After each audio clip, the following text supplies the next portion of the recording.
భారతంతో ఉండే ఆయుధానికి భయపడుతున్న China laser శస్త్రంని test చేసిన భారతం సైన్యానికి సిక్కే గేమ్ చేంజర్ ఆయుధం బుల్లెట్ కాదు, క్షిపణిలు కాదు, విమానం కాదు, యుద్ధ నౌకలు కాదు. అయినా భారతంతో ఉండే ఒక శస్త్రానికి చైనా ఉలికి పడింది.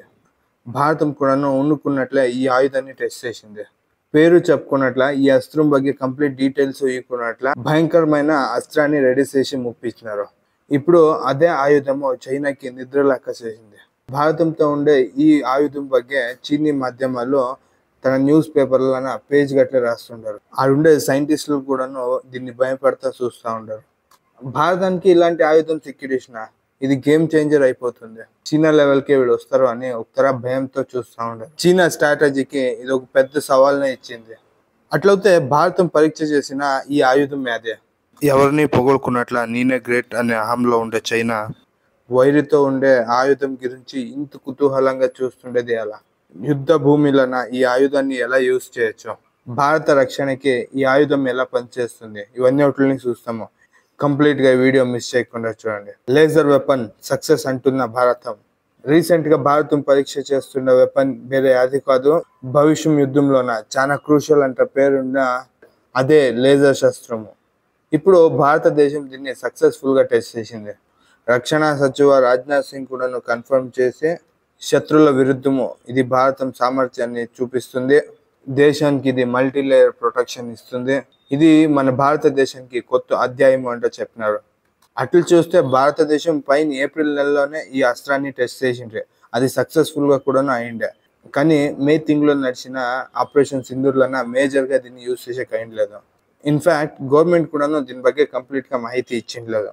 కానీ ఇప్పుడు ఇంటిగ్రేటెడ్ ఎయిర్ డిఫెన్స్ సిస్టమ్ అడిలోన నూర్ ఎయిర్ డిఫెన్స్ సిస్టమ్ ని టెస్ట్ చేసినారు. QRSAM అట్లే VSHORADS అట్లే DEW పేరుతో జట్లన MK2 పేరుతో ఉండే డైరెక్టెడ్ ఎనర్జీ వెపన్ ని కూడా టెస్ట్ చేసింది. ఇది అక్యురేట్ గా కొట్టింది, టార్గెట్ ని కూడా క్లియర్ చేసేసింది. దీని వల్ల కంప్లీట్ సక్సెస్ సిక్కింది అని DRDO అధికృతంగా హేళికని విడుదల చేసింది. ఏం దీని పవర్, దీని ಬಗ್ಗೆ మనం తెలుసుకున్నారంటే ఈ లేజర్ వెపన్ ఎలా పనిచేస్తుంది అనేది ಬಗ್ಗೆ మనం తెలుసుకున్నాల. మనము చిన్నప్పుడు ఇలా లేజర్ లైట్లు తీసుకొని పక్కింటికి ఇచ్చేది కానీ, లేకుంటే అక్కడ ఇంకొక లాంగ్ డిస్టెన్స్ లో ఇచ్చేది కానీ ఇవన్నీ చేసిండొచ్చు. అప్పుడు ఇవన్నీ ఆట సామాన్లు అయినాయి. కానీ ఇప్పుడు కూడా ఉండొచ్చు. ఇది కూడాను ఆల్మోస్ట్ అలాగే, కానీ బిగ్ లెవెల్ అని ఉంటుంది. సామాన్యంగా ఎయిర్ డిఫెన్స్ అంటే ఏముంటుంది, శత్రువులు ఆకాశ మార్గంగా వచ్చే క్షిపణిల్ని టార్గెట్ చేసి ఇన్ని రోజులు మనం ఎలా కొడుతుంటే మనము ఆ వెపన్స్ కి మనము విజైల్ పంపాలి, స్ఫోటకాలని పంపాలా, అది పై కొట్టేలా నార్మల్ గా ఉండే. కానీ ఇప్పుడుండే ఈ లేజర్ శస్త్రంలోన యా వెపన్స్ కూడా పై దాన్ని టార్గెట్ చేసి కొట్టలేదు. పేరే చెప్తున్నట్ల లేజర్ ఎనర్జీ ముఖాంతరంగా దాన్ని కొట్టేస్తుంది. అదే కాకుండా దీంతో లైట్ స్పీడ్ లో కొట్టచ్చు.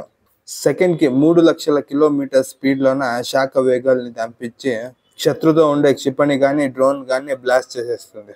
చూడండి, ఇది భారతంతో ఉండే మార్క్ 2 పేరుతో ఉండే లేజర్ వెపన్. ఇది ట్రక్ అట్లా ఉంటుంది, యాటికి బెకరు పోతా ఉంటుంది. దీని వెనక ఉండే లైట్ ఎప్పుడు కంటిన్యూస్ గా తిరుగుతూ ఉంటుంది. ఇవి శత్రునింటి మందికి వచ్చే లైట్స్ ని గుర్తించి ఇవి టార్గెట్ దిక్కు తిరుగుతున్నట్లే మాక్సిమం హీట్ లెవెల్ జనరేట్ అవుతుంది. ఇవి నేరంగా డ్రోన్స్ గానీ విమానాలు గానీ ఇవన్నీ వాటికి ఇంజిన్ పై కొడుతుంది. అదే కాకుండా వాళ్ళు క్యారీ చేస్తున్న రేడార్స్ స్ఫోటకాలు వీటిని కూడా కొట్టే కెపాసిబిలిటీ ఉంటుంది. అప్పుడు ఆడ ఒక స్ఫోటకాన్ని తయారయ్యేలా చేస్తుంది. ఈ డైరెక్టెడ్ ఎనర్జీ వెపన్ లోన మైక్రోవేవ్ బేస్డ్ మీద ఇంకో మోడల్ కూడా ఉంది. ఇది లేజర్ నిడిచలేదు, కానీ వీటిలోనే పవర్ఫుల్ మైక్రోవేవ్ ఎనర్జీ నిడుస్తుంది. మీకు ఇంకా ఈజీగా అర్థం అవ్వాలి అంటే సూపర్ స్ట్రాంగ్ వైఫై వేవ్స్ అనుకోండి. ఈ మైక్రోవేవ్స్ డ్రోన్స్ మిజైల్స్ లోపలికి పోయి అవి పని చేయకున్నట్లు చేసేస్తుంది. గుంపులుగా స్ట్రాంగ్ డ్రోన్స్ వస్తూ ఉంటే వాటిని కొట్టేదానికి వాటిని యూజ్ చేస్తారు. ఇంకా భారతం చేసిన ఈ laser weapon high power laser weapon అయ్యింది. దీన్ని సర్కారం కూడాను కన్ఫర్మ్ చేసింది. ట్రాక్ చేసేది ఎట్లా, ఈ డౌట్ జనరల్ మీకు దావచ్చు కదా. 1000 కిలోమీటర్ వేగంలోన విమానము హెలికాప్టర్ పోతా ఉంటది. అట్లే ఇవి 100 కిలోమీటర్ దూరంలోనే ఇవి ఉంటాయి.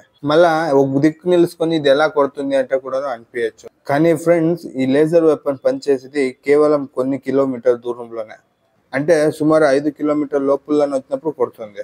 వీటిలోనే ఫస్ట్ ట్రాకింగ్ సిస్టమ్ ఉంటుంది, అంటే radars plus infrared cameras inbuilt electro optic EO system కూడాను ఉంటుంది. ఇవి డ్రోన్స్, మిసైల్స్, యుద్ధ విమానాల్ని ఊహకి మీరినంత ఫాస్ట్ గా పత్తి చేస్తాయి. అవుట్లో ఉండే వేగాన్ని, అవుట్లో ఉండే పొజిషన్ ని రియల్ టైమ్ లోనే అర్థం చేసుకుంటాయి. అవుట్లో నెక్స్ట్ మూవ్ ఏముంది అని కంప్యూటర్ సిస్టమ్ ముఖాంతరంగా తెలుసుకుంటుంది. అప్పుడు ఇవి ఎక్కడ పోతుండవి అంటే తెలుసుకొని లేజర్ వేవ్స్ ని ఇడుస్తుంది. అప్పుడు ఈ లేజర్ వేవ్స్ పై టక్కన తాగినప్పుడు కండ్లు మిటించే లోపలలోనే ఈ యుద్ధ విమానాలు కానీ, డ్రోన్స్ కానీ, క్షిపణిలు కానీ బ్లాస్ట్ అయిపోతాయి. ఇలాంటి పవర్ మన భారతానికి వచ్చింది. ఇప్పుడున్న మన మార్క్ 2A 5 కిలోమీటర్ దూరంలోనే హెలికాప్టర్, డ్రోన్, మిజైల్స్ ని కొట్టే కేపబిలిటీ వీటిలో ఉంది. చెస్ మళ్ళా డిఆర్డిఓ వీళ్ళిద్దరూ చేరుకొని దీన్ని తయారు చేసినారు. భారతానికి ఎలా అనుకూలము? ఈ లేజర్ వెపన్ భారత పాలనకి గేమ్ చేంజర్. ఎలా అంటే మన దగ్గర లాంగ్ రేంజ్ వెపన్స్ ని కొట్టేదానికి సుదర్శన్ అస్త్రం ఉంది. ఇప్పుడు సుదర్శన్ చక్రాన్ని కూడా రెడీ చేసుకుంటా ఉండము. ఈ సుదర్శన్ చక్రం ಬಗ್ಗೆ నెక్స్ట్ వీడియోలో కంప్లీట్ డీటెయిల్స్ ఇస్తాను. ఈ సుదర్శన్ చక్రంలోకి ఇది కూడా పై ఇంకొంచెం పవర్ సుదర్శన్ చక్రానికి ఇస్తుంది. సో ఈ లేజర్ అస్త్రాలు బార్డర్లోన శత్రు మన అత్రకు వచ్చేదానికింత మొదలే కొట్టేయడానికి, ఒకవేళ ఆకాశ మార్గం నుండి ఒక ప్రొజెక్టైల్ వచ్చింది, అది డ్రోన్ కానీ, మిజైల్ కానీ, ఏమాదిరి కానీ మన ఫస్ట్ లేయర్ డిఫెన్స్ సిస్టమ్ని తప్పించుకొని వచ్చింది అనుకోండి, అలాంటి లాస్ట్ మూమెంట్లో కొట్టేదానికి కూడా ఇది చాలా హెల్ప్ఫుల్గా ఉంటుంది. అదే కాకుండా ఒక టెక్నాలజీని మనం అచీవ్ చేసేస్తే అది అయినప్పుడు దీని మెయింటెనెన్స్ కానీ, ప్రొడక్షన్ కానీ ఈజీ అయిపోతుంది. వీటిలోన 100% అక్యురసీ రేట్ ఉంటుంది. సెన్సార్ కానీ, ఇంజిన్ కానీ పర్ఫెక్ట్గా టార్గెట్ చేసి కొడుతుంది. కొలాటరల్ డ్యామేజ్ కమ్మి ఉండే రీతిలోన మనం వీటిని యూస్ చేసుకొని శత్రువులకి కొట్టచ్చు. సైలెంట్గా పనిచేస్తుంది. సౌండ్ కూడా అంతగా వచ్చలేదు. యాడింటి వస్తుంది అంటే కనిపెట్టేదానికి కూడా కష్టమవుతుంది. ఇదింత లేజర్ అస్త్రం అడ్వాంటేజ్ ఆయా. ఇంత డీటెయిల్స్ లేజర్ అస్త్రం ಬಗ್ಗೆ ఆయా. కానీ భారతము QR SAM కూడా రెడీ చేసింది. అట్లే VSHORADS దీన్ని కూడా రెడీ చేసింది. అవుట్లన ఈ QR SAM అంటే ఏమి? Quick reaction air to surface missile. భారతానికి రీసెంట్గా చేరిన ఎయిర్ డిఫెన్స్ సిస్టమ్ ఇది. ఈ కన్స్ట్రక్షన్ వర్క్లోన మిక్సర్ కట్లో కనబడే ఒక ట్రక్ ఉంది కదా, అట్లా కనబడిచ్చే ఈ వెపన్లోన వినాశకారి ఆయుధాలు ఉండేవి. పేరే చెప్పేలా వైర్తో ఉండే విమానాలు కానీ, హెలికాప్టర్ కానీ, డ్రోన్స్ కానీ, ఎయిర్ మిసైల్స్ కానీ క్విక్ రెస్పాన్స్లోన కొట్టే కేపబిలిటీ దీనికి ఉంది. వీటిలో ఉండే మిసైల్ గంటకి 6000 కిలోమీటర్ వేగంలోనే పోతుంది. డిఆర్డిఓ దీన్ని డిజైన్ చేసింది. కానీ భారత్ ఎలక్ట్రానిక్స్ మళ్ళా భారత్ డైనామిక్స్ దీన్ని మ్యానుఫ్యాక్చర్ చేస్తుంది. కొంచెం ప్రమాణంలోనే ఆల్రెడీ సైన్యాల్లోనే ఇది యూజ్ చేస్తుంటారు. కానీ దీని తాకత్ చూసినప్పుడు 2 నెలల ఎన్నిక 30,000 కోట్లని ఇచ్చి పెద్ద ఆర్డర్నే ఇచ్చినారు.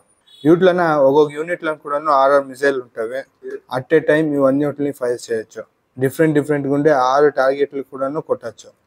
మ్యాక్ 4.7 స్పీడ్లోనే, అంటే సుమారు 6000 కిలోమీటర్ ప్రతి గంటకి పై ఆ శత్రువుని కొట్టచ్చు. ఇది 360 డిగ్రీలోనే రొటేట్ అవుతుంది. దాన్ని కూడా భారతం టెస్ట్ చేసి కన్ఫర్మ్ చేసుకోండి. దీని చేతలన వెరీ షార్ట్ రేంజ్ మిసైల్ కూడా టెస్ట్ చేసినారు. ఇది మ్యాన్ ఫోర్స్ ని యూజ్ చేసుకుని షోల్డర్ మీద ఎత్తుకొని శత్రు నుండి వచ్చే లో ఫ్లయింగ్ జెట్ విమానాల్ని ఫైర్ చేసేది. గంటకి 2,500 కిలోమీటర్ వేగంలోనే ఇట్లా ఉండే మినీ మిసైల్స్ పై కొడుతుంది. ఇది 4th జనరేషన్ అత్యాధునికమైన సిస్టమ్ అయిండేది. ఇది మన డిఆర్డిఓ దీన్ని డెవలప్ చేసినారు. 6 కిలోమీటర్ దూరంలోనే చూసి సైనికులు షోల్డర్ మీద ఎత్తుకొని కొట్టే కేపబిలిటీ ఇట్లా ఉంటుంది. ఇప్పుడు ఆల్రెడీ భారతం సైన్యం నుండి 500 లాంచర్ కి 3000 మిసైల్స్ ని పర్చేస్ చేయడానికి రెడీ అయింది. ఎయిర్ ఫోర్స్ నేవీ కూడాను తలా 300 లాంచర్స్ ని అడిగినారు. సో యూటిల్ టెస్ట్ ని కూడాను ఒరిస్సాలో ఉండే కరావళిలోన సక్సెస్ఫుల్ గా టెస్ట్ చేసినారు. ఇవన్నీ అస్త్రంలోన ముఖ్యంగా ఉండేది లేజర్ అస్త్రము. ఇది కొన్ని రాష్ట్రాల్లోనే ఉండేది. America, UK, Russia, Israel, China దగ్గర కూడా ఉండొచ్చు. వీళ్ళ దగ్గర మాత్రమే ఉండేది ఈ అడ్వాన్స్డ్ అస్త్రము.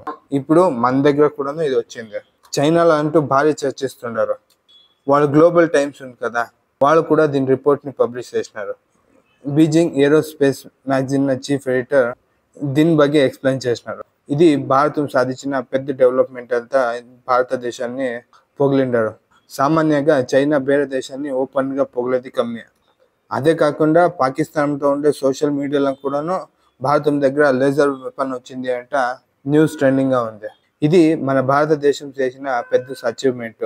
అదే కాకుండా ఇంకా ఫ్యూచర్లోనే మన డిఆర్డిఓ సూర్య అనే పేరుతో 300 కిలోవాట్ శక్తియుతమైన లేజర్ అస్త్రాన్ని కూడా డెవలప్ చేస్తూ ఉంటారు. అది 20 కిలోమీటర్ దూరం తనకను శత్రు టార్గెట్ని కొట్టే కేపబిలిటీ ఉంటుంది. అది కూడాను సక్సెస్ఫుల్గా టెస్ట్ అవని అని మనస్ఫూర్తిగా కోరుకున్నాం.